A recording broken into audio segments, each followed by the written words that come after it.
D के paper में केवल आईटीआई वाले बच्चों को ही लिया जाएगा, लेकिन रेलवे ने लास्ट में एक नोटिफिकेशन निकाला था तो हम 30,000 के लिए सोचे सर मुंबई शहर में जाके हमें रहना पड़ेगा। नहीं, आज के टाइम पे तो पॉसिबल नहीं है। मुंबई क्या, एक कोई मेट्रो सिटी कोई सी भी देख लो। हाँ, 1 से 1.5 करोड़ के आसपास फॉर्म भरने का अनुमान है।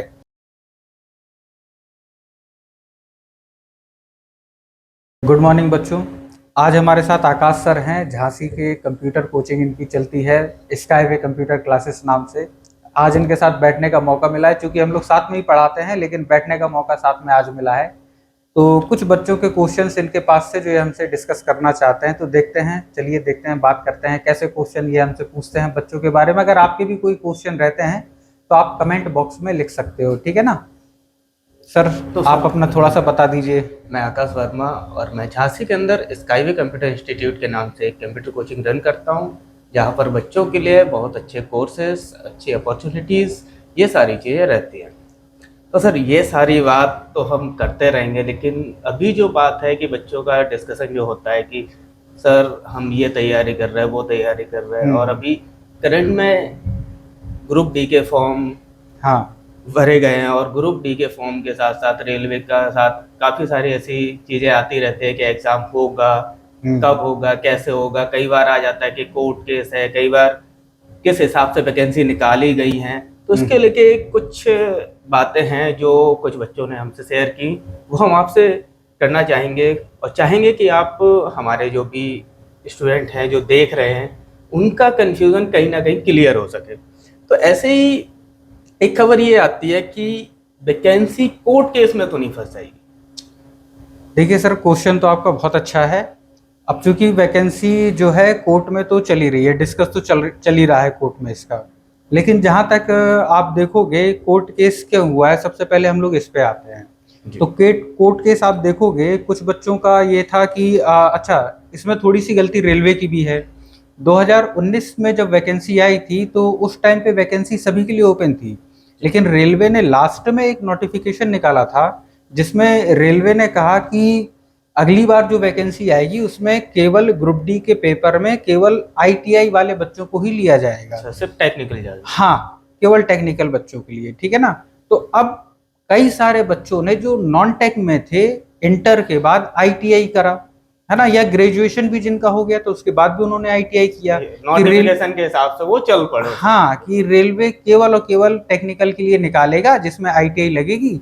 कई सारे जिसमें गरीब बच्चों ने भी पैसे लगा के अपना आईटीआई किया, किन्हीं ने गवर्नमेंट किया, लेकिन सब गवर्नमेंट नहीं कर पाते हैं, प्राइवेट की फीस ज़्यादा रहती है। गरीब बच्चों ने भी आईटीआई किया, उसमें पैसे भी लगाए। लेकिन इस बार 2025 में जो वैकेंसी निकाली है तो इसमें आईटीआई वाले तो भर ही रहे हैं, साथ साथ में नॉन टेक वाले भी बच्चे भर रहे हैं, और इसमें आईटीआई कंपलसरी नहीं की है इन्होंने। जैसा अपना पहले नोटिफिकेशन निकाला था कि आईटीआई कंपलसरी करेंगे, तो यहाँ पर इन्होंने कह दिया आईटीआई कंपलसरी नहीं है, कोई भी बच्चा भर सकता है।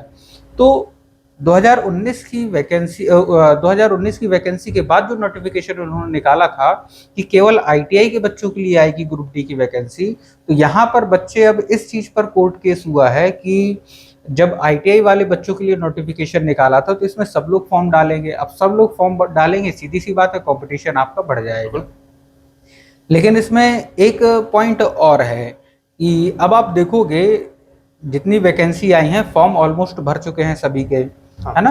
अब फॉर्म भर गए हैं, अब ये मान के चलो कि लगभग 1 से 1.5 करोड़ के आसपास फॉर्म भरने का अनुमान है ना। एक लंबा रेस है। हाँ, बहुत बच्चे होते हैं, और सबसे ज्यादा बच्चे रेलवे की ही तैयारी करते हैं। रेलवे उम्मीद है सबकी। हाँ, क्योंकि आप देखोगे एक छोटा सा मतलब ये रहता है, जैसे गरीब परिवार का भी बच्चा है वो भी आराम से जा सकता है, थोड़ी सी तैयारी की, अच्छी डिसेंट तैयारी की, आराम से फॉर्म डालते हैं, निकल जाते हैं, है ना। और जो अच्छे बच्चे हैं, ज्यादा पढ़ने वाले बच्चे हैं, वो ग्रुप डी से थोड़ा सा दूरी बना कर रखते हैं, है ना। अब इसमें दिक्कत ये है कि आईटीआई वाले बच्चों का कहना ये है कि जब हमारे लिए था तो इसमें तो सब आ गए, अब इसमें आप देखोगे एसएससी की तैयारी करने वाले भी डालेंगे ग्रुप डी का फॉर्म, है ना। और एसएससी छोड़ो, आप यूपीएससी की तैयारी करने वाले भी डाल देते हैं, एक बड़े लेवल पे हैं। हाँ, तो ग्रुप डी उनसे कैसे कॉम्पिटेट करेगा। हाँ, और सब डाल देते हैं, ये खाली टेस्टिंग के लिए डालते हैं। जैसे एसएससी वाले बच्चे हैं, अभी कई सारे बच्चों ने डाला, हमने उससे पूछा, हमने कहा एसएससी की तैयारी कर रहे हो, ग्रुप डी के डालने की क्या जरूरत है? तो बोला सर एक मतलब टेस्टिंग हो जाएगी। लेकिन अब इस टेस्टिंग के चक्कर में मेरिट को वो आसमान मेरिट में हाइक हो पहुंचा जाएगी, देते हैं, बिल्कुल। है ना। अब यहाँ पर एक पॉइंट ये है कि फॉर्म बच्चों ने भर दिए हैं, जैसा कि मैंने बताया, है ना। अब फॉर्म भर दिए, पैसे पहुंच चुके हैं गवर्नमेंट के पास, पैसे पहुंच गए हैं। और जब भी गवर्नमेंट का ही ये नियम है, अगर कोई वैकेंसी आई है ना, उसमें बच्चों ने फॉर्म फिल कर दिए हैं, फॉर्म सबमिट हो चुके हैं, पैसे जमा हो चुके हैं, है ना, तो उसके बाद फिर गवर्नमेंट उसको कैंसिल नहीं करती है, या अभी तक के इतिहास में तो ऐसा नहीं हुआ है। क्योंकि आप सोचो 1.5 करोड़ बच्चों से पैसा अमाउंट जाना, मतलब कितना बड़ा अमाउंट रेलवे के पास पहुंच गया, है ना। अब इतना बड़ा रेलवे अपने पास अमाउंट रख के वैकेंसी तो कैंसिल करेगी नहीं, नहीं, और अगर रिफंड भी पॉलिसी लाते हैं तो सबके पास रिफंड पहुंचेगा नहीं, क्योंकि जनरल वालों के लिए तो रिफंड का कोई मतलब है ही नहीं, उन्हें रिफंड मिलते नहीं है, ओबीसी वालों को नहीं मिलता है, एससी एसटी वालों के लिए रिफंड चलो मिल जाएगा, कैंसिलेशन करते हैं और उस बेस पर अगर रिफंड रखते भी हैं तो नॉर्मल से काफी सारे स्टूडेंट्स ऐसे हैं जो साइबर कैफे से अपना फॉर्म भराते हैं। हाँ, या पेमेंट कटवाता है वो साइबर कैफे। हाँ, तो जो रिटर्न जाएगा वो सेम अकाउंट में जाएगा, सेम अकाउंट में जाएगा। तो ये तो एक बहुत बड़ी गड़बड़ी हो जाएगी। हाँ, पूरा का पूरा मान चलो एक स्कैम हो जाएगा, बड़ा स्कैम है ये भाई। हाँ? लाखों करोड़ों रुपए कहाँ चले गए। हाँ, तो ये पॉसिबल नहीं है कि वो कैंसिल होगा, कैंसिल होने के कोई चांसेस नहीं है। हाँ, थोड़ी देर डिले हो सकता है प्रोसेस में आगे, है ना, ये डिले हो सकता है, लेकिन कैंसिल होने के लिए टेंशन नहीं लेना है किसी भी बच्चे को कि कैंसिल आपका एग्जाम नहीं होगा। चलिए, ये बहुत अच्छी बात है कि एक ऐसा मुद्दा जो है कि भाई वैकेंसी है नहीं है, रहेगी नहीं रहेगी, ये क्लियर हो गया है। तो हम लोग आगे ऐसी और भी बातें हैं कि भाई जब फॉर्म भरे गए, 1 करोड़ के आसपास फॉर्म भरे गए, और रेलवे एक ऐसा नेटवर्क है इसमें काफ़ी सारे जोन आते हैं। हाँ, तो क्या बच्चों की स्ट्रेटजी होनी चाहिए कि कहाँ से फॉर्म डालें, कितना रेशियो कहाँ का, एक देखिए क्लियर तो नहीं कर सकते, लेकिन एक अप्रॉक्स ये चीज समझ आती है कि कौन सा एरिया ऐसा रहा होगा जहां बच्चों को फॉर्म डालना, सेफ जोन, जो सेफ जोन रहा होगा उनके लिए।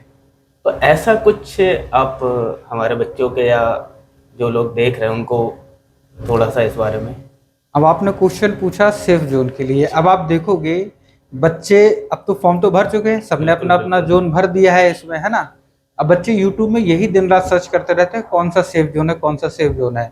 लेकिन अब मेरा कहना ये है कि जब आपने फॉर्म भर दिया तो आपको ये नहीं देखना है कि मेरा जोन सेफ में आता है कि नहीं आता, और इसमें टेंशन सेफ और इन सब की दिक्कत नहीं है। हाँ, आपने कर दिया है, सिर्फ तैयारी करें। अब इसमें सर आप देखोगे कि अब जैसे मान लो हम यूपी से हैं, हमने इलाहाबाद जोन डाल दिया है, ठीक है। अब देखा जाए तो इलाहाबाद जोन सबसे खतरनाक जोन में आता है, डेंजर जोन में आता है, मेरिट बहुत ज्यादा हाई जाती है। अब इसमें अगर मान लो कि यूपी का बच्चा बाहर चला जाता है, ठीक है। अच्छा, पिछली बार क्या हुआ था कि इलाहाबाद जोन की मेरिट कम जाएगी तो हम बाहर से डाल देते हैं, बहुत सारे बच्चों ने बाहर से डाला, है ना। कई लोगों ने दिल्ली से डाला, कई लोगों ने मतलब अन्य जगह से डाला। अब पता चला इलाहाबाद जोन की मेरिट भी उससे ज्यादा कम आ गई जहां से दूसरे बच्चे ने डाला, है ना। बच्चों ने बिलासपुर डाला था पिछली बार कि बिलासपुर दूर पड़ता है, कम लोग जाएंगे, कम जाएगी वैकेंसी, कम जाएगी, कट ऑफ कम जाएगी। अब पता चला बिलासपुर से कम कट ऑफ चली गई इलाहाबाद की। तो ये वही होना, जैसे एक बच्चा जो सोच रहा है दूसरा भी वही सोच रहा है। मैं तो कहता हूँ ये ग्रुप डी की नौकरी है। अब ग्रुप डी की नौकरी में आपको सैलरी कितनी मिलेगी मैक्सिमम, मतलब आप मान के चलो तो 30,000 के आसपास ही रहेगी या उससे कम ही रहेगी, है ना। और ये भी थोड़ा सा जोन के हिसाब से डिपेंड करता है कि अगर आप मुंबई जैसे जोन में है तो 2-4 हजार ज्यादा हो जाएगा, अगर आप XYZ जो अपना ग्रुप बने रहते उस हिसाब से। अगर ग्रुप डी के लिए आप ये सोचते हो कि मुंबई में अगर हम डालें और वहां पर मिल जाएगी हमें, कट ऑफ कम आएगी, तो हम 30,000 के लिए सोचो सर मुंबई शहर में जाके हमें रहना पड़ेगा। नहीं, आज के टाइम पे तो पॉसिबल नहीं है। मुंबई क्या, एक कोई मेट्रो सिटी कोई सी भी देख लो, 30,000 एक उतना अच्छा अमाउंट नहीं है। हाँ, मतलब सरवाइव तो आप कर लेंगे लेकिन बचत नहीं कर पाएंगे आप, क्योंकि 10,000 का तो आपको वहां पे रेंट देना पड़ेगा मंथली रहने के लिए, और फिर कल को आपको शादी करना है, फैमिली होगी, बच्चे होंगे, तो सर ये तो उतनी सी सैलरी में, क्योंकि तुरंत जैसी नौकरी लगी तुरंत शादी की बात चलने लगती है। ये कल्चर है, ये हमारे कल्चर है ना। तो मुंबई जाने से अच्छा है अपना इलाहाबाद जोन में ही रहो और यहाँ यूपी में अगर आपको 30,000 की सोचो नौकरी मिल जाती है ग्रुप डी में भी, तो 30,000 में आप यूपी में सर्वाइव कर लेंगे, है ना सर? 30,000 में कर लेंगे। अब बच्चों ने क्या किया है कि यहाँ से डाल दिया है, चेन्नई चले जाते हैं या बेंगलोर डाल दिया जाता है ना? नो डाउट चेन्नई हो गया, बेंगलोर हो गया, थोड़ा सा दूर है, वहां पर साउथ का आदमी ग्रुप डी में कम आता है, वहां जो कट ऑफ है कम जाती है, काफी कम जाती है ना? तो उन बच्चों को वहां पर डालना चाहिए जो अपने घर से परमिशन ले लें कि हम ग्रुप डी के लिए चेन्नई जा रहे हैं, वहां पर हम रह लेंगे, ये हमारी जिम्मेदारी है, हम वहां पर सरवाइव कर सकते हैं, क्योंकि चेन्नई का खाना पीना भी अलग है ना? बहुत सारे बच्चे, एटमॉस्फेयर भी अलग है। हाँ, एटमॉस्फेयर तो सर चलो भारत के लोग हैं तो कहीं भी एडजस्ट कर लेंगे, लेकिन मेन दिक्कत होती है खाने पीने की, है ना? चेन्नई में जाके अब वही मच्छी खाओगे आप, या जो वहाँ का मतलब कल्चर है, क्योंकि यहाँ तो आपको प्योर रोटी सब्जी चाहिए, बचपन तो सीधा निकला है। हाँ, तो आप ये घर में एक बार आपको डिस्कस कर लेना है कि अगर जैसे मान लो बीच में अभी चेंज होने की बात आती है कि गवर्नमेंट एक बार आपको चांस देती है कि आप जोन चेंज कर सकते हो कि नहीं कर, तो वहां पे आपको घर वालों से डिस्कस जरूर कर लेना है, ठीक है? क्योंकि ग्रुप डी में आप उतना दूर जाओ जहां आपके रहने के लिए रेलिवेंट ना हो, या वहां पर सरवाइव ना कर पाओ, या अपनी फैमिली का सपोर्ट ना कर पाओ, सारा खर्चा खुद पे ही कर दो, तो वो भी नौकरी के लिए इतना ज्यादा हमें मतलब चीज देना भी सही नहीं रहता है। इस बात पे एक चीज और आती है कि ग्रुप डी जो है उसे एक मिडिल क्लास या मिडिल क्लास से लोअर वाले फैमिली का बच्चा बनता है। हाँ, अगर मान लीजिए कि किसी माँ बाप का सिंगल चाइल्ड है और वो इतना दूर चला जाए, तो फिर उस माँ बाप का तो सहारा छिन जाए। हाँ, इसीलिए मैंने बोला पहले फैमिली से पूछ लेना है अब कि भैया भाई आपको फर्स्ट जो रिस्पॉन्सिबिलिटी है वो आपकी फैमिली है, और फैमिली के हिसाब से ही आप आगे चलें। अगर ये एनटीपीसी की होती, एएलपी की होती, तो ऑल ओवर इंडिया आप कहीं भी चले जाओ, सैलरी अच्छी है, आप कहीं भी सरवाइव कर लोगे, घर का भी सपोर्ट कर लोगे, कोई दिक्कत नहीं आती है। लेकिन इसमें सैलरी कम है, आप बड़ी सिटी में सरवाइव नहीं कर सकते, ये समस्या है। चलिए सर, जोन की बात हो गई, कोर्ट केस की बात हो गई, एक अनुमान लगाते हैं कि जैसे बच्चे को जॉब मिलती है तो कितना स्कोर उसे लेना होगा, मतलब एक सेफ मार्किंग जो रहेगी वो कितनी रहेगी?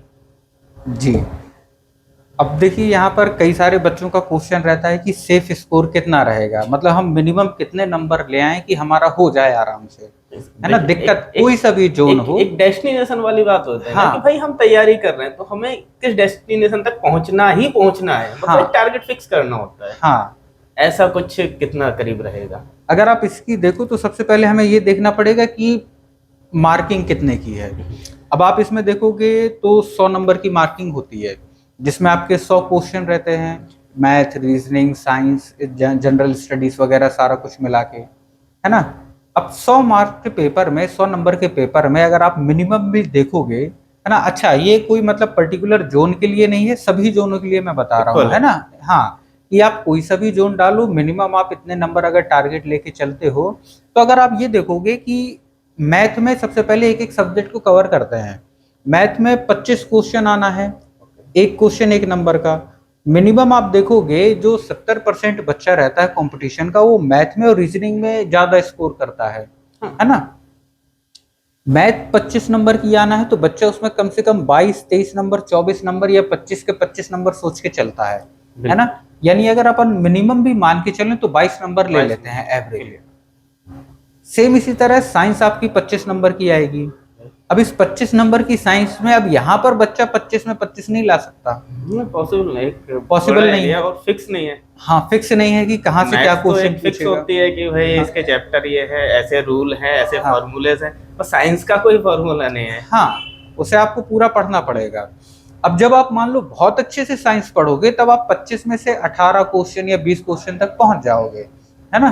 तो लेकिन मैं 20 क्वेश्चन भी नहीं लेके चलता सुविधा के लिए, हमने यहाँ पर मान लिया 18 क्वेश्चन मान लिए, 7 क्वेश्चनों का गैप दे दिया हमने।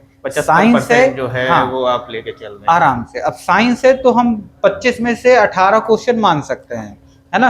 अच्छा, जीके होती तो हम उसमें इतने नहीं लेते, उसमें और कम कर देते है ना सर? क्योंकि सर जनरल नॉलेज, है ना? अभी मैं बता रहा हूँ क्यों कम कर देते जीके में। अब यहाँ पर आपने 18 को नंबर यहाँ पे ले लिए, अब यहाँ पे ले लिए आपने 22 नंबर ले लिए आपने, तो यहाँ पर आप देखोगे 40 नंबर आपके ये हो गए, है ना। तो ये 40 नंबर आपके इधर हो गए। उसके बाद आपका 30 नंबर का रीजनिंग का पोर्शन आता है। अब 30 नंबर के रीजनिंग के पोर्शन में बच्चा 27-28 क्वेश्चन तो करके आता ही आता है, सही सही सिलेक्शन लेने वाला बच्चा। तो आप इसमें कम से कम 27 क्वेश्चन मान के चलो रीजनिंग में, है ना। तो 40 प्लस 27 नंबर ये आपके हो गए। 80% के अबव ये भी आपका हाँ, जाता है। 80%, क्योंकि रीजनिंग में क्या रहता है, गलत होने के चांसेस कम रहते हैं। जिन बच्चों ने पढ़ा रहता है वो ज्यादा से ज्यादा अटेम्प्ट कर सकता है। अब आती है 20 नंबर की जीके, है ना। इसमें आपका करंट अफेयर भी आ जाएगा, जनरल स्टडीज जो हिस्ट्री ज्योग्राफी वगैरह है ये आ जाएगी। करंट अफेयर में ज्यादा आप स्कोर करेंगे ऐसा तो कभी भी नहीं होता है। अब मैं आपको अभी बताऊं कि जो एसएससी सीजीएल का जो मेंस हुआ था, अब आप उसमें देखोगे कि करंट अफेयर के 4-5 क्वेश्चन आए थे, जिसमें 1-2 क्वेश्चन मैं आपको बताता हूँ, ठीक है। आप भी हंसोगे कि कैसे क्वेश्चन पूछे थे। उसमें एक क्वेश्चन पूछा था, अभी हाल ही का पेपर, अभी इसी साल का एसएससी सीजीएल का जो मेंस हुआ था, पूछा था कि जो क्वीन मूवी आई थी, एक क्वीन मूवी आई थी जिसमें एक गाना था लंदन ठुमकदा, ऐसा करके कोई एक गाना था। तो लंदन ठुमकदा गाना किसने गाया, या उस गाने से किस सिंगर कौन सा सिंगर उस गाने से निखर के आया। अब बताओ, मतलब बच्चा तैयारी करे कि एक गाने, सोचो इतना उस तरह में घुस के पूछना बच्चों से। एक इंटरटेनमेंट की चीज, हाँ, आप एक नॉलेज के बेस पर लेके अब कोई उस तरह की चीज होती कि ज्यादा हाईलाइटेड चीज है जो हिस्ट्री क्रिएट कर सकती थी, वैसी कोई चीज होती तो वैसी तो कोई चीज थी नहीं, है ना। अब आप सोचो इस तरह का। और एक इसी तरह में आप एक और इसी गाने से ही रिलेटेड है, वो कोई गाना था, गाने के लिरिक्स तो भूल गए क्योंकि अजीब अजीब से लाइन रहते हैं। तो उसके पूछा था कि उसमें कौन सी मतलब किसने गाया, है ना। और वो गाना था 2019 का, है ना। ये भी नहीं कि करंट में रिलीज हुआ गाना फेमस हुआ तो बच्चों को याद भी रहता है, चलो ठीक है सुनते हैं। देखिए, तैयारी करने वाले बच्चों के पास गाने सुनने का, मूवी देखने का करंट अफेयर में ये टोटली इररेलेवेंट क्वेश्चन है, इनका कहीं कोई लेना देना नहीं है, मुद्दा नहीं बनता कि आप किसी भी चीज को उठा के डाल दे। हाँ, अब एसएससी वाले बच्चे जो थे वो बोले सर इस तरह के क्वेश्चन आए, हमने कहा बताओ क्या कर दिया जाए, कुछ कर भी नहीं सकते इनका। क्वेश्चन तो भले आए हैं, लेकिन इस चीज को कोई पॉइंट मान के आप गाने सुनने शुरू ना कर दें। हाँ, ये थोड़ा ध्यान रखें, नहीं, ये गलतियां हो सकती है, इनको गलतियों तक ही रहने दें। हाँ, तो इसीलिए तो करंट अफेयर में आपकी मान के नहीं चलूंगा कि करंट अफेयर में आप, मतलब अगर आप पढ़ते हो, अच्छे से पढ़ते हो, तो हो सकता है 5 करंट अफेयर आए तो आप 1-2 क्वेश्चन अटेम्प्ट कर लो, है ना, उसमें उतना बच्चा कर लेता है। तो जीके वाले पोर्शन में 20 में से मैं 10 नंबर आपके लेके चल सकता हूँ, आधे 50% ही कर देते हैं इसके, है ना। तो वहां से हमारे हो गए थे 40 नंबर मैथ और साइंस से, और फिर उसके बाद रीजनिंग के 27 नंबर और 10 नंबर आपके इधर। तो ये 27 प्लस 10 37 मार्क्स ये हो गए। हाँ, टोटल आप देखोगे तो 67 मार्क्स हो गए, है ना। नहीं 77 मार्क्स हो गए, है ना। अब आप देखोगे 100 में से अगर आप 77 मार्क्स लाते हो तो एक अच्छा खासा डिसेंट स्कोर हो जाएगा। और ये स्कोर वो है जो हमने कम करके बताया कि मिनिमम आप इतना कर सकते हैं, है ना, मिनिमम आप इतना कर सकते हो। तो जब आप 100 में से 75 नंबर करोगे, अब इसमें कई बहुत बच्चों ने फॉर्म डाले हैं, करोड़ों के हिसाब से फॉर्म डाले हैं, तो ये आपका पेपर कम से कम 1 महीना चलेगा, नॉर्मलाइजेशन होगा, है ना। अब और भी चीजें आएंगी। हाँ, अब 77 में मैंने ये सोच लिया कि मान लो आपके 70 नंबर बन रहे हैं कट पिट के, क्योंकि कुछ क्वेश्चन आपने गलत कर दिए, तो 70 नंबर आपके बने। नॉर्मलाइजेशन में आपने एएलपी में देखा होगा बच्चों के 10 से 15 नंबर तक बढ़े हैं, है ना। तो यहाँ मैं आपको मान लेता हूँ कि आपकी शिफ्ट सरल थी, ज्यादा मार्क्स आपके नहीं बढ़े, लेकिन 5 नंबर फिर भी बढ़ जाएंगे। सर एक बात और है कि जैसे बात नॉर्मलाइजेशन की हो रही, वैसे तो जितने भी लोग तैयारी कर रहे हैं वो ये चीज भली बात ही जानते हो कि नॉर्मलाइजेशन पे जो नंबर बढ़ते हैं ये किस बेस पे बढ़ते हैं। सर नॉर्मलाइजेशन पे जो नंबर बढ़ते हैं, ये क्वेश्चन आपका बहुत अच्छा है, लेकिन जितना अच्छा क्वेश्चन है इसका जवाब उतना ही उलझा हुआ है, क्योंकि इसका कई बार हम भी सुनते हैं तो सोचते हैं कि यार किसी को 18 नंबर मिल गए, किसी को 10 मिले, किसी को 5 मिले, तो ये क्या पैरामीटर्स इनके होते हैं कि जिस हिसाब से नंबर बढ़ाए जाते हैं। इसमें आप देखोगे सर तो 2-3 चीजें काम करती हैं। पहली चीज काम करती है कि कितने दिन तक पेपर चला, कितनी शिफ्टों में पेपर हुआ, है ना। अगर पेपर एक ही दिन में होता है जी। तो उसमें फिर नॉर्मलाइजेशन नहीं होता। अगर पेपर 4-5 दिन हुआ तो सीधी सी बात है, किसी की शिफ्ट का पेपर सरल आया होगा, किसी शिफ्ट का पेपर कठिन आया होगा, है ना, इस तरह से अच्छा, रहता है। ये मतलब जो भी पेपर, जितने भी पेपर टोटल काउंट हुए हैं, हाँ उनके डिफरेंस पे क्रिएट होते हैं कि हाँ, भाई क्या अब होगा उनका क्या लेवल रहा नॉर्मलाइजेशन, है। हाँ लेवल के हिसाब से। कि सरल शिफ्ट वाले पेपर था उन बच्चों ने ज्यादा अटेम्प्ट कर लिए होंगे, हाँ जिनका हार्ड शिफ्ट था उनने कम अटेम्प्ट जी। किए होंगे। तो हार्ड वाले को उतना लेवल तक पहुंचाना है, क्योंकि सरल वाले तो वहां तक ज्यादा क्वेश्चन कर लिए, हार्ड वाले नीचे रह गए। तो हार्ड शिफ्ट के जो बच्चे हैं उन्हें उस लेवल तक पहुंचाना है, तो नंबर इनके ज्यादा बढ़ते हैं जिनकी शिफ्ट हार्ड रहती है ना। तो मैं तो यही कहता हूं कि आप भगवान से, बच्चे कहते जरूर है कि सर हमारा सरल पेपर पेपर सरल आए, आना चाहिए, लेकिन मैं कहता हूं कि आपका पेपर कठिन आना कठिन चाहिए। आना चाहिए कि अब जो। कठिन होने से चांस ये हो जाते हैं कि हमें नॉर्मलाइजेशन में ज्यादा फायदा मिल जाता है ना। अब इसमें केवल ये एक चीज नहीं रहती है, अब इनका एक फॉर्मूला भी रहता है जी। कि इतने बच्चे हैं, यहाँ तक हमें स्कोर देना है, ऐसा देना है। और ये कोई फॉर्मूला, अच्छा इसके ऊपर नॉर्मलाइजेशन के ऊपर मैं आपको बता दूं, केस भी हुआ था कि नॉर्मलाइजेशन आप करते कैसे हैं। हाँ तो जो नॉर्मलाइजेशन करते हैं वो भी नहीं जज को समझा पा रहे थे कि भैया हम करते कैसे नहीं, हैं। यही तो पूरा कंफ्यूजन है। भाई है ना, मेरा क्वेश्चन करने का मोटिव यही है, तो होता कैसे है ये। तो इसका कोई फॉर्मूला नहीं है। अब ये 4-5 लोग आपस में बैठते हैं, डिस्कस करते हैं कि इस जोन के हमें बढ़ाना है, इसका हमें कठिन लग रहा है। अब हमारे हिसाब से तो ये जोन कठिन है, हाँ बच्चे के हिसाब से कोई और जोन कठिन बिल्कुल। होगा, है ना। तो सबका अब वो, अलग अलग है। हाँ सबका अलग अलग है। तो अपना बैठते हैं, डिस्कस करते हैं, एक कोई फॉर्मूले पे आया, उसका एवरेज निकाला जाता है, एवरेज निकालने के बाद उसी हिसाब से बच्चों को नंबर डिवाइड कर दिए अच्छा, जाते हैं। कुछ ऐसी इंस्ट्रक्शंस है हमारे बच्चों के लिए कि आप गलत अटेम्प्ट ना करें, या फिर किस अच्छा, हिसाब से। नॉर्मलाइजेशन में ज्यादा नंबर हमें मिले, ये हाँ कैसे पॉसिबल है हाँ, ना। यही कुछ टिप्स अगर है कि हाँ, भाई हो, गलतियां तो होती है, लेकिन कैसे करके हम अब थोड़ा सा ज़्यादा मार्क्स पा लें नॉर्मलाइजेशन में, थोड़े से अपने चांस इंक्रीज कर लें, तो ऐसे कुछ टिप्स। ये सर अगेन आपका बहुत अच्छा क्वेश्चन है। अब इसमें देखो, पहले तो सर सेफ स्कोर की मैं आप बता देता हाँ हूँ, है ना, पहले ये क्लियर कर लेते हैं बिल्कुल उधर। तो 70 मतलब 75 नंबर आप मान के चलो आपका सेफ रहेगा। आप कोई सा भी जोन में हो, इलाहाबाद हो, मुंबई हो, दिल्ली हो, कोई सा भी जोन हो, आप 75 में सेफ रहोगे। जो चेन्नई वगैरह है वहां मेरिट वैसे भी कम जाना है ना। अब आप देखोगे, आपने कहा नॉर्मलाइजेशन में बच्चा फायदा कैसे उठा सकता जी। है ना। अब जैसे मान लीजिए हम एग्जाम देने गए, है ना, अब एग्जाम में या तो हमारी शिफ्ट कठिन आएगी, या मॉडरेट आएगी, या हार्ड आएगी, है ना। अगर हमारी मतलब सरल आएगी, है ना, अगर शिफ्ट सरल आई हमारी, तो हमें कोशिश ये करना है कि ज्यादा से ज्यादा क्वेश्चन हमारा अटेम्प्ट करना है जिसमें सही वाले नंबर्स हमारे होने चाहिए। कम से कम 95% क्वेश्चन हमारे सही होना चाहिए टोटल अटेम्प्ट से। टोटल अटेम्प्ट में, है ना। तो 90-95% जब अटेम्प्ट हमारे सही होंगे, गलत की क्वांटिटी कम होगी, तो वहां पर अगर शिफ्ट हमारी सरल है जिसमें नॉर्मलाइजेशन में कम नंबर बढ़ने थे, है ना, लेकिन आपने गलत कम किए हैं, तो वहां पर आपको ज्यादा नंबर मिल सकते हैं, है ना। मतलब यहाँ तुक्का नहीं मारना है भाई। तुक्का नहीं सीधी मारना सी है, बात सीधी है, सी जो बात। होता है ना कि हम भगवान भरोसे हैं, तो यहाँ हाँ भगवान के नहीं, आप अपने भरोसे रहे और बस, तुक्का व्यवस्था को बंद कर दें। हाँ। अब ये हो सकता है कि भैया 100 में से हमें आई 20-25 क्वेश्चन रहे हैं, तो फिर आप तो तुक्का वो लगाते रहो, फिर कोई दिक्कत नहीं है ना। फिर तो वो करते रहिए। सचमुच भगवान भरोसे हो गया। अब भगवान ही मालिक है हाँ, उनका। अब आप देखोगे जिनकी हार्ड शिफ्ट आती है, मॉडरेट शिफ्ट आती है, सेम उनके लिए भी यही है ना। जैसे इजी शिफ्ट में वो 90 क्वेश्चन तक पहुंच सकते थे बच्चे, वहां तक पहुंचे, उनने अपना 90% एक्यूरेसी अपनी रखी। लेकिन शिफ्ट हार्ड थी, वो 90 तक नहीं पहुंच पाए, 70 तक पहुंचे, 75 तक या 80 तक पहुंचे। तो सेम काम उन्हें भी करना है। अगर शिफ्ट ज्यादा हार्ड है तो ज्यादा अटेम्प्ट करने के चक्कर में ना रहें कि हमारे गलतियां, दोस्त ने कहा था कि हम 100 में से 90 करके आए तो हमें भी 90 करना है, उस चक्कर में नहीं।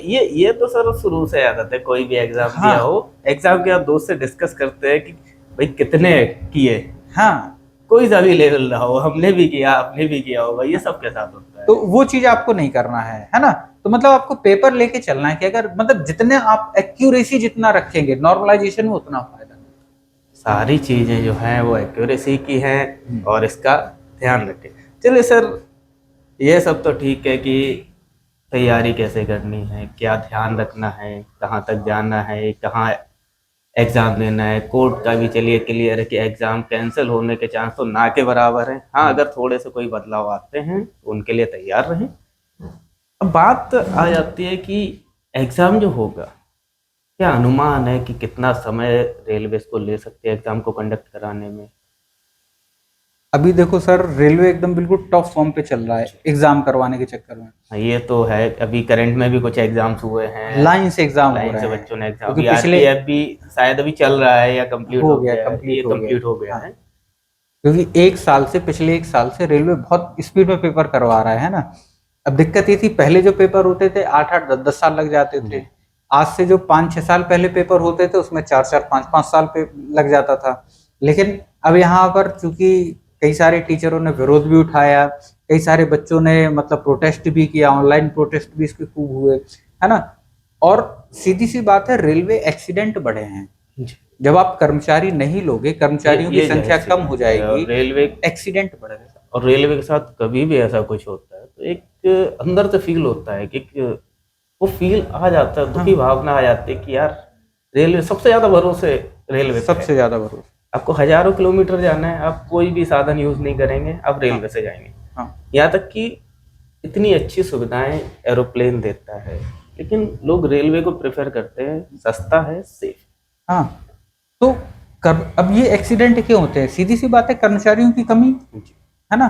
जब आपके पास लाखों की संख्या में कर्मचारियों की कमी है, शॉर्टेज है, तो उसे आप धीरे धीरे करके आपको फिल करते रहना चाहिए था। हर साल आप वैकेंसी निकालते, कंप्लीट करते उन्हें, लेकिन आपने ऐसा नहीं किया। 5-5 साल पता चला वैकेंसी नहीं आ रही होती हैं। अब जब एक्सीडेंट होने चालू हुए, तब इनके ऊपर प्रेशर बढ़ा कि अब हमें एक्सीडेंट कम करना है। क्यों? क्योंकि अगर इन्होंने एक्सीडेंट अभी यहाँ पर नहीं रोके, तो जो इन्हें नए ट्रैक्स या नए इंजन्स लेने के लिए, या जो नए बुलेट ट्रेन्स लेने के लिए जो इन्हें टेक्नोलॉजी जापान से मिल रही है, उसमें इफेक्ट पड़ता है ना। बिल्कुल भाई वो पड़ेगा देखते सर, कि आपका एक्सीडेंट का रेशियो बढ़ता चला जा रहा है, बिल्कुल। तो वो इन्वेस्ट क्यों करेंगे। कोई भी देश कहीं जाएगा, वो ये नहीं चाहेगा कि भाई मैंने अपनी टेक्नोलॉजी आपकी पटरी पे उतार दी, हाँ, आप जाके उसे किसी गाय से, किसी ट्रक से या किसी दीवार से फेर दे, हाँ, और क्योंकि क्या। इम्पैक्ट करेगा उस कंपनी के ऊपर। हाँ, तो घाटा उसमें उन्हें भी होगा। बिल्कुल, बिल्कुल। अब यहाँ पर इन्हें ये भी दिखाना है कि हमारा मतलब जो एक्सीडेंट रेशियो है वो कम बहुत हो कम रहा है ना। अब इसके लिए इन्हें वैकेंसी जल्दी जल्दी फिल करना होगा। इसीलिए आप देखोगे एएलपी की लगातार मतलब एएलपी की वैकेंसी आई, तुरंत प्री हुआ उसका, तुरंत अभी कल मेंस हो जाएगा, 19 तारीख को बच्चों का मेंस है ना। अब जो इसके पेपर की बात आते हैं, अब इसका आप देखोगे तो जहां तक उम्मीद है कि जिस हिसाब से रेलवे चल रहा है, अभी इसने फिलहाल कोई फिक्स डेट वगैरह तो नहीं दी है ना। अब होता क्या है कि फॉर्म भरने से 6 महीने का एक डिसेंट समय होता है, फॉर्म भरने के बाद से 6 महीने 6 तक महीने का, है ना। तो 6 महीने के बाद आपका पेपर कभी भी हो सकता है, जिसमें से 1 महीना आप मान के चलो कि निकल गया, है ना। ये ज़ाहिर सी है, एक, एग्ज़ाम हाँ, फॉर्म भरने में ही निकल गया इतना तो। हाँ, तो आप मान के चलो, आप आज से अगर तैयारी शुरू करते हैं तो आपके पास 5 महीने हैं। उसके बाद मैक्सिमम अगर लेट होगा तो 1 से 2 महीने, तो 6 से 7 महीने, 6 करीब से 8 7 महीने, महीने है ना। इतने में तो आप कंप्लीट मान हो के जाएगा। चलो 5 से 6वें महीने आपका एग्जाम आज से हो जाएगा, है ना। हाँ, एग्जैक्ट डेट नहीं दी है उन्होंने, कहीं भी ऑफिशियली नहीं बताया है, तो आपको इस चीज पर नहीं पढ़ना है कि एग्जाम कब होगा। 5 से 6 महीने का आपको मिनिमम टारगेट रखना है कि आपका कोर्स हो जाए, रिवीजन हो जाए, प्रैक्टिस सेट लग जाए, आप स्कोर अच्छा कर पाओ। मतलब आज से ही दौड़ना शुरू कर, आज से ही दौड़ना आप शुरू कर इंतजार दो। में ना बैठें, और 2025 में ही, जहां तक अनुमान है हाँ, कि 2025 में ही आपका एग्जाम हो जाएगा, और रेलवे की कृपा अगर रही तो रिजल्ट भी कृपा रही। आपको 25 में ही और मिल यहाँ तक जाएगा। कि सर खाली पेपर नहीं होगा, उसका रिजल्ट भी इसी साल आ जाएगा, उसकी दौड़ भी हो जाएगी, उसका मेडिकल भी हो जाएगा, ज्वाइनिंग भी हो जाएगी बच्चों की, वो सारा 2025 में ही हो जाएगा। चलिए, मतलब ये गोल्डन पीरियड है गोल्डन बच्चों के पीरियड लिए, है। तो आप उठे, जागृत, और अपने लक्ष्य के पीछे भागो। हाँ, अब रेलवे इतना सजग हो गया है अभी के टाइम पे, अब कब तक रहता है ये तो नहीं कह सकते, लेकिन जब तक है तब तक उसका फायदा उठा लो, ये है बिल्कुल ना। अच्छी बात कही आपने। तो सर, अब बच्चों का, सॉरी, आपने बात कर दी कि आज से ही तैयारी करो, हाँ, तो कुछ ऐसी हिंट या कुछ ऐसे तैयारी करने के कुछ ऐसी तरीके आप उनको दे सकते हैं कि भाई तैयारी करना कैसे। देखिए, काफ़ी सारे ऐसे स्टूडेंट्स हैं इसमें, जैसे आपने बताया ओपन टू ऑल रहता है। ओपन टू ऑल का मतलब है कि 12th पास हुआ, चाहे उसे पिछले ईयर में हुआ हो या करेंट में हुआ हो, उसने अप्लाई कर दिया। हाँ, क्योंकि रिजल्ट जुलाई में आ जाता है, जुलाई के बाद से काफ़ी टाइम था, तो बच्चा तैयारी करने के लिए तैयार था। हाँ। तो उसने अप्लाई कर दिया। अब इसमें एक चीज़ और होती है कि भाई रेलवे का फॉर्म आया, रेलवे का फॉर्म आया, सब भरते हैं। तो जो पहले से तैयारी कर रहे हैं उनका तो फिक्स है कि उनको पता है क्या पढ़ना है, कैसे पढ़ना है, कितना पढ़ना, क्योंकि पढ़ाई तैयारी करना अकेला पढ़ने का टॉपिक नहीं है, ये रिसर्च का भी है। हाँ, सही बात कि कोई सी भी किताब उठा के आप पढ़ नहीं सकते, हाँ, कहीं से भी आप शुरू नहीं कर सकते, बिल्कुल। क्योंकि कहीं ना कहीं मैथ को जैसे ले लिया जाए कि मैथमेटिकल एक ऐसा पार्ट है जो कहीं ना कहीं अपने पिछले चैप्टर से कनेक्ट रहता है। अगर आपको जोड़ घटाना नहीं आते तो आप कभी भी आगे की कैलकुलेशन नहीं कर सकते, लाभ हानि नहीं निकाल सकते, करोगे तो वही चीज, बस यहाँ फॉर्मेट चेंज हो जाता है। तो ऐसे क्या तरीके स्टूडेंट्स के रहने चाहिए कि वो कैसे शुरुआत करें, खास तौर से उनके लिए जो बिगनर्स हैं। देखिए, उनके लिए मेन मुद्दा सफलता नहीं है, उनके लिए है कि आज जो चीज वो करने जा रहे हैं, तो आज उनका डिसाइड ये होना है कि उनको चलना किस ट्रैक पे, आज नहीं भटकना चाहिए उनको। तो इन ऐसे बिगनर्स के लिए क्या रहेगा? जी, मतलब प्रॉपर एक स्ट्रेटजी कैसी होनी चाहिए बच्चों की। अब आपने सही कहा, दो टाइप के बच्चे, जिन्होंने अभी फिलहाल में हाई स्कूल या इंटर किया है, क्योंकि हाई स्कूल वाले भी भर सकते हैं इसे। तो जिन्होंने फिलहाल में हाई स्कूल इंटर किया है उन्होंने डाला है। उसके बाद जो ग्रेजुएशन है, पोस्ट ग्रेजुएशन है, या पहले से 4-5 साल से तैयारी कर रहे हैं, या जिन्होंने पिछली वैकेंसी में डाला था वहां पे नहीं हुआ, उनकी तैयारी अब और अच्छी हो गई होगी, वो कैटेगरी एक अलग हो गई। तो आप 3 कैटेगरी मान के चल सकते हो। हाँ। तो जो 4-5 साल से पिछली वैकेंसी में जिनका नहीं हुआ था, कुछ नंबर से रुक गया था, अब उन्हें 2-3 साल मिल गए, वो अब और ज्यादा मजबूत हो गए होंगे, तो उन्हें फिलहाल हम छोड़ देते हैं अपन, है ना, क्योंकि उनमें से मोस्टली बच्चों का हो जाना है। हाँ। ठीक है। अब बीच वाली कैटेगरी हो गई जो 2-3 साल से तैयारी कर रहे हैं, फॉर्म भरने का चांस नहीं मिला, उनकी तैयारी है, उनके पास नोट्स वगैरह भी होंगे, है ना। और पहली कैटेगरी हो गई आपकी जो सीधा सीधा हाई स्कूल और इंटर से है। सबसे ज्यादा सर्वाइव सर देखा जाए तो इन दोनों कैटेगरी को ही करना पड़ता है ना। अब जैसे मान लो अभी मैं आपको कुछ दिन पहले की बात बताता हूँ कि स्टूडेंट आया, बोले सर 5 साल से तैयारी कर रहे हैं, अभी तक हमारा सिलेक्शन नहीं हुआ, कुछ मतलब बताइए हमें कैसे, मतलब प्रोसेस क्या होना चाहिए, क्या मतलब और क्या चीज हमें ऐड कर सकते हैं अपनी तैयारी में। तो हमने उससे 2-3 क्वेश्चन पूछे कि 5 साल आपने तैयारी की, रेलवे के कई सारे फॉर्म भी डाले होंगे। बोले हाँ सर डाले हैं, एएलपी का भी उसने डाला था, जबकि एएलपी की मेरिट कम गई है ना। हमने कहा 5 साल आपने तैयारी की है, एएलपी की मेरिट भी कम गई है, अच्छा उसने डाला भी मुंबई जोन था, है ना। तो हमने कहा वहां मेरिट और भी ज्यादा कम गई है, 35 या 36 नंबर गई है मेरिट, 75 में से 35 या 36, सॉरी 100% में से मतलब 35-36% लाना था, है ना। यानी आप 75 का 35% आप मान सकते हो, 35-36%, तो काफी ज्यादा कम नंबर हो जाते हैं। मतलब आपके अगर 75 में 28-30 नंबर हैं आराम से आप सिलेक्टेड हैं। तो बोले सर नहीं हो पाता एग्जाम में क्योंकि स्पीड नहीं है हमारी, है ना, या एग्जाम टाइम पे हमारे जीके तो वैसे ही सही नहीं होती है बोले। और फिर उसके बाद बोले कि सर मैथ में भी जल्दी जल्दी में क्वेश्चन गलत हो जाते हैं, है ना। तो ये दिक्कतें आ जाती हैं उनके साथ में, और ये दिक्कत एक की नहीं रहती, ये सबकी रहती है ना। अब इसमें दिक्कत क्या होता है कि बच्चे तैयारी तो करते हैं लेकिन प्रैक्टिस कैसे करते हैं, प्लस पढ़े कहाँ से हैं, प्लस नोट्स कहाँ के हैं, है ना। अब आप देखोगे आज के टाइम पे बच्चे यूट्यूब के भरोसे में ज्यादा बैठे रहते हैं, है ना। ओपन प्लेटफॉर्म है सबके लिए, उन्हें लगता है कि यूट्यूब पे हम कोर्स ले लेंगे, है ना, ऐप पे कोर्स मिल जाएगा उन्हें, उसमें से पढ़ लेंगे, नोट्स हमें वहीं से मिल जाएंगे, पीडीएफ के फॉर्म में नोट्स मिल जाएंगे। ठीक है। अब बच्चे के पास क्लास चल रही है मोबाइल में, ठीक है। अब मोबाइल में क्लास चल रही है, ये इंडिया का कल्चर है और यहाँ पर आप मोबाइल में नहीं पढ़ सकते, है ना, क्योंकि वो आपके दिमाग में क्लिक नहीं करेगा। मोबाइल आपने जब चलाना चालू किया था, अब भाई हम अमेरिका में तो रह नहीं रहे, अमेरिका का कल्चर ही एडवांस है, उनकी पढ़ाई पहले से ही मोबाइल में हो रही थी, लॉकडाउन के पहले से ही। वो इन चीजों को मानते, उनको नहीं चाहिए कि आपको जीके आता नहीं आता, हाँ वो अलग है, पैटर्न है उनका पैटर्न अलग है। बचपन से ही टेक्निकल इतना मजबूत कर देते हैं हाँ।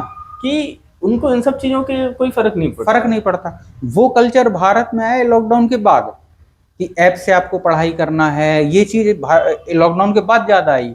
अब बच्चों ने लॉकडाउन के पहले तक मोबाइल का यूज किया था गेम खेलने में, बिल्कुल। फ्री फायर खेल रहे एक हैं, कहीं कुछ कर एंटरटेनमेंट रहे की हैं, डिवाइस जो है एंटरटेनमेंट। वो थी। हाँ, तो जैसे ही मोबाइल में उनने मतलब चलाया, भले ही क्लास सामने चल रही है, कितना भी अच्छा टीचर सामने पढ़ा रहा हो, उस टीचर की बुराई नहीं है, लेकिन कितना भी अच्छा टीचर पढ़ा रहा हो, लेकिन आपका दिमाग उसे कैच नहीं करेगा, क्योंकि मोबाइल को आप एज अ गेमिंग। गैजेट देख रहे जी। हैं, एंटरटेनमेंट का माध्यम देख रहे हैं माध्यम। उसे, समझ रहे? क्लासरूम थोड़ी आप देख पाओगे उसमें, है ना? क्योंकि आपका कल्चर भारत में रहने का है, एक फील भी वो होना चाहिए फील कि होना हम चाहिए। पढ़ाई कर रहे हैं। हाँ, और जब पढ़ाई की फील अंदर से नहीं आती है, तब तक आप उसमें अंदर डीपली नहीं घुस सकते हो, है ना?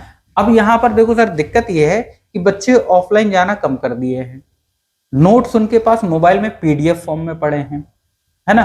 तो अगर उन्हें इंपॉर्टेंट लगाना है, तो आप मोबाइल में पेन घुसेड़ के तो इंपॉर्टेंट लगा नहीं लोगे, या आप उस पर टिक करोगे, या कैसे भी करके, वो आजकल चल गए हैं, उसमें हाईलाइट कर दिया जाता है ना? लेकिन वो मान लो पीडीएफ डिलीट हो गई आपसे, फिर पूरी आपकी मेहनत बेकार, बढ़िया चीज है ना? सर ये। अब सिलेक्शन के लिए बच्चों को कुछ नहीं करना है, चाहे उन्होंने अभी से तैयारी शुरू कर रहे हैं, 5 महीने में वो तब भी कर सकते हैं, जो 4-5 साल से पढ़ रहे हैं वो भी 5 महीने अपने आप को बेहतर कर सकते मतलब हैं, इसका जो एक सिलेबस पैटर्न है वो 5 महीने उसके लिए सफिशिएंट है। सफिशियंट है। अब इसके लिए सर करना क्या है, आपको फोकस करना है केवल और केवल बुक्स पर, केवल और केवल बुक्स पर, और ऑफलाइन कोचिंग।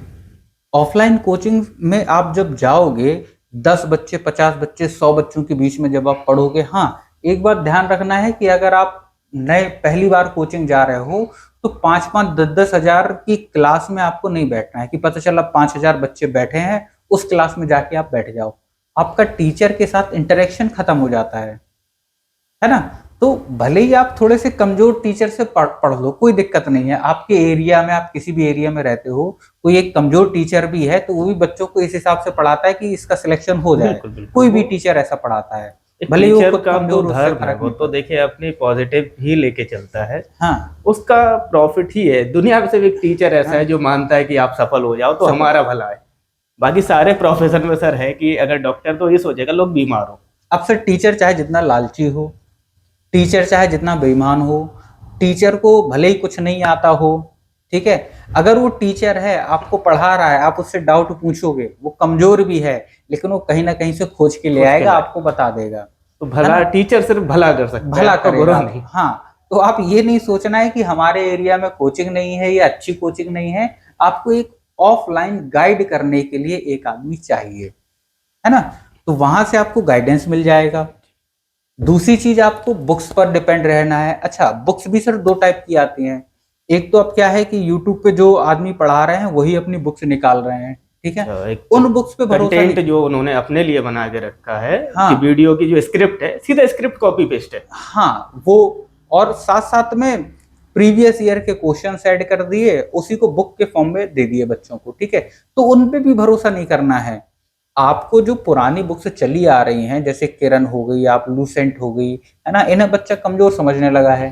क्यों? क्योंकि इनकी एड्स नहीं आती हैं, ठीक है सर, है ना? जहाँ तक मैं एक छोटी सी बात कहूँगा कि किताबों के बारे में मैंने जहाँ तक सीखा है या सुना है, किताब कभी भी एनालिसिस नहीं होता है हाँ, कि आपने कहीं से प्रोसेस किया, उसका रिजल्ट निकाल के कहीं छाप दिया और वो किताब बन गई। वो किताब नहीं होती है, वो रिपोर्ट होती है। हाँ, किताबों का जो मतलब है वो थीसिस होता है बिल्कुल। कि आपने एक वाइड रिसर्च की और पूरे को मेंशन किया पेपर के डॉक्यूमेंट फॉर्मेट में। आप अगर किसी पीएचडी वाले के पास जाओगे तो वो थीसिस करता है, उसका एक ही काम होता है थीसिस करना। उसकी थीसिस अगर सक्सेस हुई तो वो पीएचडी होल्डर है। जैसे हाँ, एमडी होते हैं, एमबीबीएस का एमडी करते हैं, तो उनको एक टॉपिक दे दिया जाता है कि आप इस पर रिसर्च कीजिए। उन्होंने रिसर्च की और उनकी रिसर्च अगर सक्सेस हुई तब जाके वो एमडी बनते हैं। तो बुक्स का मतलब है एक वाइड रिसर्च। हाँ, आप एनालिसिस की तरफ ना भागे कि हाँ। नहीं किसी ने छान के निकाल के रख दिया, आपने उठाई चाय पी ली। अब सर तो बहुत आप अच्छा चाय बनाना नहीं सीखे हैं। बहुत अच्छा एग्जाम्पल आया आपकी बातों से। मैं आपको एग्जाम्पल देता हूँ बिहार के बच्चे और अन्य स्टेट के बच्चों का।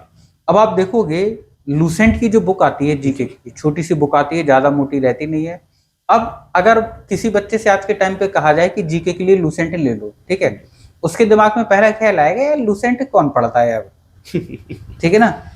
बिहार के बच्चे को आप देखोगे, वो सबसे पहले लूसेंट रटता है, वन लाइनर फॉर्म में रहती है, शॉर्ट नोट्स रहते हैं उसमें, और लूसेंट ने जैसे क्वेश्चंस को मैनेज किया है या जैसे उसने अपने नोट्स मैनेज किए हैं पूरी बुक में, है ना, चाहे वो ज्योग्राफी के हों, हिस्ट्री के हों, पॉलिटी के हों, यहाँ तक कि साइंस के हों, कंप्यूटर के हों, जिस हिसाब से उसने दिया है उसके टक्कर की किताब सर आज भी हम किसी को नहीं मानते हैं। बात समझ रहे हैं? अब हुआ क्या है कि सबने कंटेंट उससे चुराया, दो दो चार चार लाइनें हटा के, कुछ उनकी डेफिनेशंस चेंज करके अपने हिसाब से उसमें थोड़ा सा ऐड करके वही कॉपी पेस्ट करके बुक बच्चों को दे दी। अब इसमें बच्चों का नुकसान क्या है कि जो उन्हें सीरियल वाइज जो चाहिए था, जो लूसेंट में है ना, हाँ। तो वो उन्हें चेंज मिल रहा है दूसरी किताब में। अब दूसरी किताब उन्हें ज्यादा पसंद आ रही है क्योंकि उसकी पब्लिसिटी ज्यादा हो गई, बिल्कुल। क्योंकि यूट्यूब में पढ़ाने वाले ये एक आदमी के उसमें व्यूज ज्यादा आ गए। ये थोड़ी सी चीजें ऐसी भी है कि सर एजुकेशन को भी एक बहुत अच्छा बिजनेस माना जाता है। बहुत अच्छा। तो अब यहाँ पे देखिए सब चीजें हैं सर, जो हाँ, लोग अब सीक्वेंस से आप चलते हैं। देखोगे बिहार के बच्चों की जीके ज्यादा अच्छी रहती है, वहां पर वो देखो पूरी की पूरी सबसे पहले उन्हें लूसेंट रटना सिखाया जाता है। सर सबसे ज्यादा यूपीएससी पीसीएस क्रॉस करने वाले बिहारी ही बिहार होते के ही हैं। हैं, आज भी मानते हैं इस चीज आज को। भी मानते हैं क्योंकि वो हाँ, उन चीजों गांव पर के गांव ट्रस्ट ऐसे करते हैं। हैं जो आईएएस और पीसीएस के गांव कहे जाते हैं। हाँ, तो वो मतलब उन पर्टिकुलर बुक्स पे उन्हें पूरी की पूरी बुक्स वो रटते हैं, है ना, और अच्छी किताब पर वो फोकस करते हैं। तो आपको अच्छी किताबों पे फोकस करना है, ना कि एक मतलब आज आई ऊपर उठी, व्यूज ज्यादा आए, आपने खरीदा और उसमें से आना कुछ नहीं है, या आता भी है तो बहुत कम। तो आप एक जब डिसेंट बुक पढ़ोगे, एक अच्छी बुक पढ़ोगे, है ना, जो कई सालों से उसमें से सारे जो लोग हैं उन्हीं में से मटेरियल लेके बना रहे हैं, तो आप उन्हीं के मतलब जो सोर्स लेके बना रहे हैं तो आप उस सोर्स से ही पढ़ो ना। मतलब आप ऐसा समझो कि नदियों का पानी इकट्ठा होके समुद्र में जाता है ना, तो आप उस समुद्र में तैरो ना। एक नदी में, पर्टिकुलर नदी में तैर के क्या करोगे? समुद्र में तैरो आप। समुद्र में तैरना आसान होता है, नदी में तैरना कठिन होता है, क्योंकि समुद्र की डेंसिटी ज्यादा होती है, नदी की डेंसिटी कम होती है। तो अगर आप पतली लाइन में चलोगे, आप सोचोगे हमें कोर्स और ज्यादा छोटा मिल जाए, उसमें और ज्यादा इंपॉर्टेंट मिल जाए, तो इंपॉर्टेंट ढूंढने के चक्कर में सब ये काम गड़बड़ होता है, खासतौर पे यूपी के बच्चों का, है ना, कि वो उनके इंपॉर्टेंट बचपन से ही दिए जाते हैं सर, है ना, हाई स्कूल इंटर या कक्षा 7-8 में दिए जाते हैं कि ये इंपॉर्टेंट है, याद कर लो। तो इनके दिमाग में ये अभी भी भरा हुआ है कि हमें यहाँ इस किताब में इंपॉर्टेंट दिया है, ये पढ़ लेंगे, यहाँ से आ जाएगा, और वही पेपर में नहीं आता। बिल्कुल। क्योंकि है ना, आपके पास इंपॉर्टेंट है ना। हाँ, जो पैटर्न डिसाइड कर रहा है एग्जाम का, उसके पास तो पूरा समुंदर है, उसके पास तो पूरा समुंदर है, वो पूरे समुद्र नदियों वालों से मतलब नहीं रखता है, उसे पता है मुझे समुंदर से निकाल के देना है बस। तो आप जब समुद्र में तैरोगे तो फिर चारों तरफ के जितनी नदियां हैं, जितनी चारों तरफ की छोटी छोटी किताबें हैं, वो सब मिल तो समुद्र में ही रही हैं। इसलिए संगम का स्नान जरूर। संगम का स्नान करो। सर देखिए एक चीज और मैं बताना चाहूंगा कि अभी जो बात हुई थी कि कोई भी किताब मार्केट में आती है, व्यूज बढ़ते हैं, पब्लिसिटी होती है, तो उसके लिए एक छोटी सी बात मैं आपको बता दूं, ये सारी चीजें मार्केटिंग स्ट्रेटजी के थ्रू होती हैं। बिल्कुल। इसके लिए आपका डिजिटल मार्केटिंग का बहुत बड़ा हाथ रहता है। तो आप इनको जेन्युइन ना समझे कि लाखों ने खरीदी, करोड़ों ने उसको लाइक किया, ये सारी चीजें प्री प्लान्ड है आज के टाइम पे, ये स्क्रिप्टेड चीजें हैं, तो इसका थोड़ा सा ध्यान रखें। हाँ बिल्कुल, और सर इस चीज से जुड़े भी ये हैं। एक मेरा पार्ट था तो मैंने अपना रख दिया कि भाई थोड़ी ये भी जरूरी है कि डिजिटल मार्केटिंग कैसे करते हैं, कैसे हाइप क्रिएट की जाती बिल्कुल, है। ये सब स्क्रिप्टेड है, तो ज्यादा नहीं बोल सकते टेक्नोलॉजी के बारे में क्योंकि रोज जनरेट होती है, इतना ध्यान रख के आगे करें। हाँ, अब इसका मैं थोड़ा सा सर एक कंसाइज बता दूं कि इसका मतलब पूरा हमें, अगर आप स्ट्रेटजी चाहते हैं तो मैं 2 लाइन में बता देता हूँ। पहला, एक आपको ऑफलाइन टीचर चाहिए जो आपको गाइड कर सके। दूसरा, आपके पास हर सब्जेक्ट की बुक अच्छी होना चाहिए। बस 2 चीजें आपके पास हैं। आप मोबाइल से नहीं भी पढ़ो, कोई फर्क नहीं पड़ता है सर, सिलेक्शन आपका यही दोनों दे देंगी, और इसके लिए आपको 5 साल इंतजार नहीं करना पड़ेगा। आप 1 से 2 साल में सिलेक्शन लेके आराम से घर वालों की मदद करो। बढ़िया रहा ये सेशन, और अच्छी बातें हुई, अच्छे सारी चीजें निकल के आई। तो एक चीज मैं अपने स्टूडेंट्स की तरफ से, या जो लोग तैयारी कर रहे हैं, एग्जाम देने जा रहे हैं, सबको बेस्ट ऑफ लक, सफल हूँ।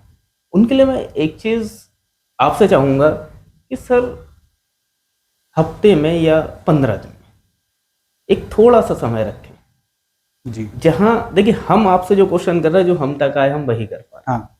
हफ्ते में या 15 दिन में एक ऐसा समय रखिए कि बच्चे आपसे लाइव जोड़ सके, अब वो डायरेक्ट आपसे पुटअप कर सके। देखिए अच्छा। हमारे पास तो 2-4 क्वेश्चन थे तो हमने कर लिए। हाँ। हम ये चाहते हैं कि आप 1 घंटे का समय दें और बच्चे आपसे जुड़े, किसी भी सोशल मीडिया माध्यम से जुड़ सकते हैं। उसके लिए मैं अपील कर देता हूँ कि आप कुछ ना करें, कमेंट कर दें। कमेंट के थ्रू आप अपना नंबर भेज सकते हैं या फिर किसी ऐसे माध्यम से हम आपको जोड़ने की कोशिश करेंगे और आपको ग्रुप के माध्यम से नोटिफिकेशन मिल जाएगी कि कब लाइव आ रहे हैं। तो उसकी आप अपने क्वेश्चन तैयार रखें और उस दिन सर आपके डाउट्स को क्लियर करने की कोशिश करेंगे, कैसे तैयारी क्या है इन सब चीज़ों पे। तो सर एक ये लाइव एक डिस्कशन हो हाँ लाइव जाएगा, आप ये डिस्कशन। कहना चाह रहे हैं जी ना कि एक लाइव डिस्कशन बिल्कुल बच्चों के बिल्कुल साथ में हो बिल्कुल जाएगा कि उनके दिमाग की भी सारी चीजें, जी सारे डाउट्स क्लियर हो जाएं, बिल्कुल। है ना। हाँ, हम लोग ऐसा बिल्कुल कर सकते हैं, ऐसा है ना। एक दिन तो क्वेश्चन इकट्ठा करने की जिम्मेदारी आपकी रहेगी, है जी ना। तो सर आप देखिए क्वेश्चन इकट्ठा करें, मैं हम लोग बच्चों से कांटेक्ट हाँ करेंगे, है ना, एक ग्रुप उसमें में हम भी ऐड कर दिया रहेंगे, जाएगा आप भी रहेंगे और और वो सारे बच्चे भी रहेंगे। बच्चे भी रहेंगे। हाँ, ये अच्छा जिनको प्लान भी है। अपना क्वेश्चन पुटअप करना है आप हमें कमेंट करें। हम्म। कमेंट के थ्रू आप हमें अपना व्हाट्सएप नंबर भी कर सकते हैं, ईमेल आईडी भी कर सकते हैं। जैसे भी आपको कनेक्ट होना है हम आपको कनेक्ट करेंगे और बाद में सबको लाके एक ग्रुप में रखेंगे और उस ग्रुप के माध्यम से हम जितना ज़्यादा हो सकेगा आपसे जुड़ने की कोशिश करेंगे और आपको बिल्कुल। गाइड करेंगे। हाँ, बिल्कुल। चलिए सर, आपसे बात करके बहुत अच्छा लगा। जिस हिसाब से थैंक यू। आपने क्वेश्चन पूछे हैं, लगता है बड़ी गहरी रिसर्च नहीं करके आए नहीं थे। सर ये रिसर्च नहीं, अब क्या है, अब हर चीज़ डायरेक्ट नहीं पहुंचती सर, हाँ, ऊपर वाले बच्चों ने के भी ही। हाँ, मीडिएटर भेजा है तो हो सकता है कि हम थोड़ा सा रोल प्ले कर पाए हूँ अब देखा जाए मीडिएटर का। बच्चों की भी इसी तरह के क्वेश्चंस रहते हैं जिसमें वो मतलब खामखा की उलझन दिमाग में उनके बनी रहती है। कम से कम इस वीडियो के माध्यम से कई सारी चीजें क्लियर हो गई जी होंगी। सर चलिए सर फिर देखते हैं, बच्चों चलिए के सर। साथ मिलते हैं। Thank you.